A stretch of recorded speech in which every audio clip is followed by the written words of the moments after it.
Well, obviously, fired up for Sunday. A great opportunity to get a quality win at home. Obviously, with 7 left, it's very, very important that we take advantage of every great opportunity in front of us. It should be a great crowd. I think the highest number of the year so far. And, I know there's limited tickets available. We'd love to sell that out. So, great game time. Obviously, great opponent, another rival. And a team in us that's fighting for an NCAA tournament berth. An opportunity to go 3 of the last 4 years would be special, and we need a great home court for it. So, Iowa's a terrific offensive team. Obviously, good defensively as well. One of the best teams in the country. So we've got our work cut out for us. What do you take away from the first game there? We missed a lot of shots, and not to say they didn't play well. I mean, they did, but it zapped our energy, and we looked like, a team that was just frustrated with the fact that we couldn't hit shots. Wieskamp did a really good job of getting going early, and obviously Garza's a terrific player. But we cut it to, close there. I think it was 10, and we just couldn't hit shots, and then we let them build off it. But it was so long ago. They're much better. I think we're better right now as well. When you look at the Daniel versus Luka matchup, I know people want to make a lot about them going at each other, but the last game, Daniel played well. Luka played well. It was still one-sided. When you go into a matchup like that, obviously you want Daniel to get his, but how important is it for other guys to try to, Well, so many times you watch Luka Garza play, I kind of thought, Indiana did a pretty good job on him, and he had 38 points. He's evolved into, like Ethan Happ with a jump shot. And that's a great compliment because Happ was a really good player. Obviously, it's got to be a team effort. It's not the NBA. It's not Daniel versus Garza. It's just totally different. But he is a terrific, terrific player. He's tough. He competes his butt off. He's relentless with post-ups. He's relentless with running the court. And he's just absolutely maxing out. And it's taking some time with him, but he's become a really, really good player, and credit to him for all the hard work. So for us, it's got to be a team effort, and just like I'm sure for them, with however they want to guard Daniel, it's going to have to be the same way. Do you expect them at all to come in with a little extra chip on their shoulder after kind of taking it to them at Indiana last night? I don't know. I mean, I think every team's upset when they lose. But I don't know. I don't really look at it like that. That would imply that we have an extra chip on our shoulder too. So take all the chips and go play basketball. When you look at the quality win, obviously it changes with the quad ones. When you play at home, all those numbers that go in the resume, how do you keep that out of your mind from thinking hey, well, it's not going to affect the way I coach the game, and it's not going to affect the way I I go to practice and try to get the guys better. But it's interesting. I mean, I'm not going to be one of those coaches that says, I have no idea what's going on. I'm ignoring it, and don't talk to me about it. One game, and no. I mean, I'm going to give you the real truth. I mean, I understand it. I study it.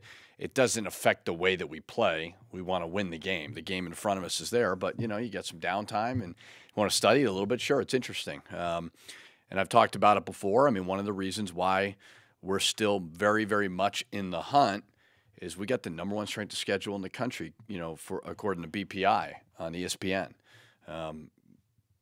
That's why we're right there. And, but we got to go win some games. Being close and playing tough schedule doesn't matter unless you win those games. So it has no real bearing on how I coach the team or for the players. All that they know is they got some great opportunities in front of them, and Iowa's right there on Sunday. Do they kind of sense that, like you said, 7 games to go, and this is kind of that turning point of the season? For sure. Yeah, I mean, I've been here, the first 6 years, NIT championship, we were really, really close. We were a win away probably from making the NCAA tournament. Even the second year, we were somewhat close. Fourth year, obviously, we were in great shape around this time. Fifth year, obviously, with all the injuries and everything. Last year, we were close around this point, and we had some really good wins. Purdue at home, Penn State in the Big Ten tournament, Purdue in the Big Ten tournament. So now is the time, and again, like I said before, the beauty of this conference is it's not like other conferences that don't have great quality wins in front of you. We've got, I guess, probably 5 of 7 could potentially be quad ones, and obviously Northwestern and Nebraska could beat anybody as well. How did you handle the week differently? Because you had a layoff, obviously, coming into this game. Yeah, we played. What day did we play? Saturday. Yeah, so we gave them off Sunday, Monday. Did a good hard individual instruction Tuesday, and then obviously, because I don't like stringing together that many practices in a row this late in the season, so you try to change it up a little bit. Really started our prep for Iowa and doing some 5-on-5 and some more, contact stuff Wednesday, excuse me. But it's been good. It's been important for our team to get that rest, get back in the gym, and get better. Does it feel like a rarity or a throwback to have Luka versus Daniel, 2 5s kind of in the post? This league's kind of got it. There's so many good big guys in this league. Garza's terrific. He could be a National Player of the Year type guy, depending on obviously how they finish the year. Daniel, obviously what he's been able to do, it's different than kind of what the trend has been, especially in the NBA. For whatever reason, they're all doing away with post-ups and you look at the Rockets trade away their big guy because they want to play small. So, yeah, it's a bit of a throwback, but I love to see it. It's like a heavyweight fight at times. When Garza goes off, I think it's 3 high-scoring games. They're 0-3. Is it a matter of he's going to get his and you to take away other people? Yeah, I'm going to encourage him to go off then, if that's what that means. I don't know. I think when you got a guy like that, you're going to get him the ball as much as you possibly can. Wieskamp is another terrific player. Connor McCaffrey's playing really, really well as well. And I don't know with C.J. Frederick what happened with him. Hopefully it's nothing too serious. But he's another really good player. So they've got other weapons, but obviously he's a major focal point for what they're trying to do, and as he should be. Last time you played Iowa, I guess you're still trying to figure out that front court spot next to Daniel. I know Alihan's played well at times, but you're playing Jarvis, you're playing Isaiah, you have Michaels getting in there. How important is it for that position? I like our rotation right now. I think with the way that Isaiah's gotten better, put on more weight and just gotten a little bit more comfortable. He looks good at that kind of backup 4 spot. Jarvis looks really, really good at that backup 5 spot with the energy that he can provide.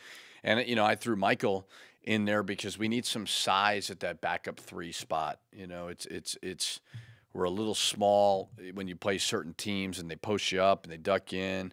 So Michael's been able to provide some good minutes off the bench. So, I'm getting more and more comfortable with the bench. Those guys are working hard, great attitudes, and that's why they're getting a shot because they're getting better. They're not pouting, they're working. The consistency out of Alihan, where do you see him, like maybe if he has a poor offensive game, is it because of one area that he's focusing on more than anything else? I think he's playing pretty well. I really do. I think he's been pretty solid. Obviously his jump shot's been a little bit inconsistent from the perimeter, but he's doing a lot of other really good things. He really is. I think with him and with Isaiah, it's just embracing the physicality of the game. And obviously Alihan was, he was at Drexel last year. It's just a different league. But I think he's settled in pretty good for a 5th-year senior. The only thing that's really been a little bit inconsistent is 3-point shooting, but, we haven't really asked him to be that. If he's got an open shot, certainly take it. We'll give him that freedom.